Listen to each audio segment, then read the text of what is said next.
Hello, Sir Leo. Kumusta po? Redmond Test Raymond here. So, ito sir, testingin lang natin sir yung unit na order nyo. The WE High Kappa T-Rex Silver Airsoft Cast Blowback Pistol. Okay? So, yan siya sir. So, na-modify na natin siya sir. Kinabit na natin siya ng mga recoil buffers na goma. Okay?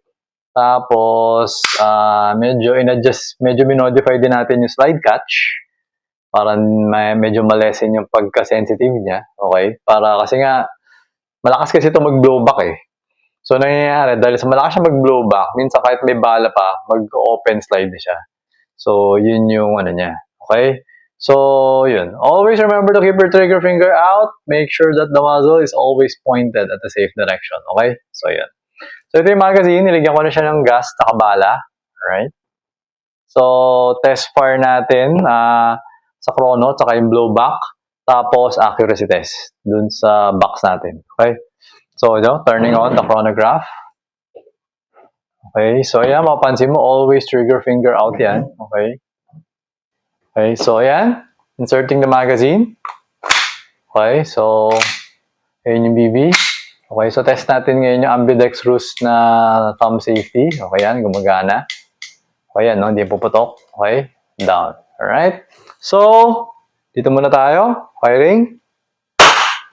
As usual, napakalakas.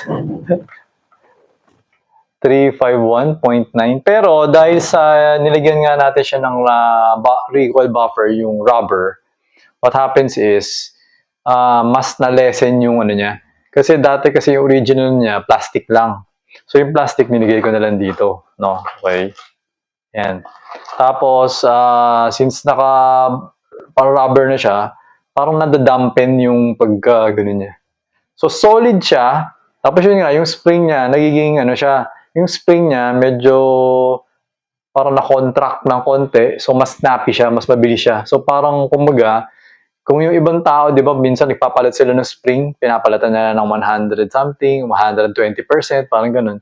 Yung nangyari sa spring natin is parang naging ganun na rin siya. Kasi naglagay tayo ng mga stainless steel na spacer tsaka buffer. So, na-compress yung spring. So, parang na-upgrade na rin yung spring mo. Parang ganun. Okay?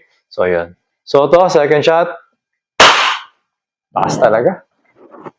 345.8. 337.5. 331.2. Okay, so ilan na ba to? 4 shots. So, mag-accuracy test naman tayo, no? Naka 4 shots na ako. So, meron pa akong 4 na bala dito. Okay. So, ang babariling ko is 4th row. So, 1, 2, 3, 4. Nasend ko sa yung picture, no? Tapos, 3rd from the right, 4th from the left. So, 1, 2, 3, 1, 2, 3, 4. Yan. Kasi, 30 yung butas na to eh. 30 eh. So, 6 tapos sabay 5. So, 30. So, wala siya yung talaga nasa gitna.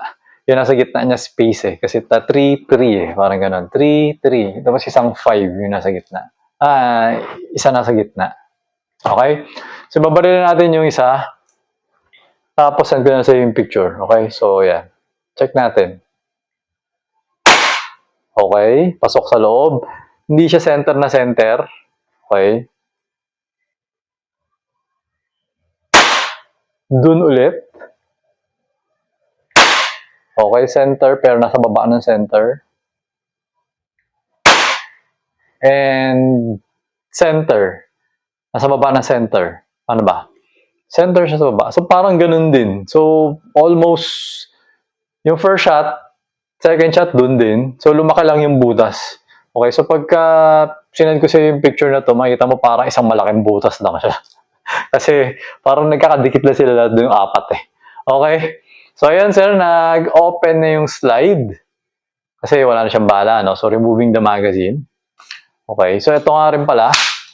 Yan, makita mo, nakalubog na rin yan. Kasi normally kasi, parang nakaangat yan eh. So, yan, naayos na rin natin yan, nakalubog na.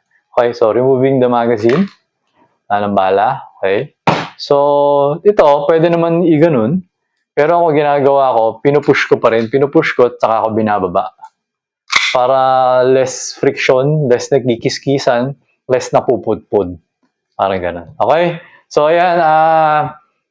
Pagkabalik, hammer down. Okay? Para safe yung pistol mo. Kasi pag hindi mo siya hinammer down, pag pinasok mo, ito puputok eh. Since hinammer down na natin, hindi siya puputok. Okay? So, yun. Para safe. Okay? So, ayun sir, okay na tong unit mo. So, I'm going to pack it na para madala ko na siya sa courier tomorrow para ma-deliver na rin siya sa inyo. Okay? So, ayun sir, thank you for your order. Until next transaction po, always remember to stay safe, stay great, be good, and be thankful always. God bless po sir. Bye-bye.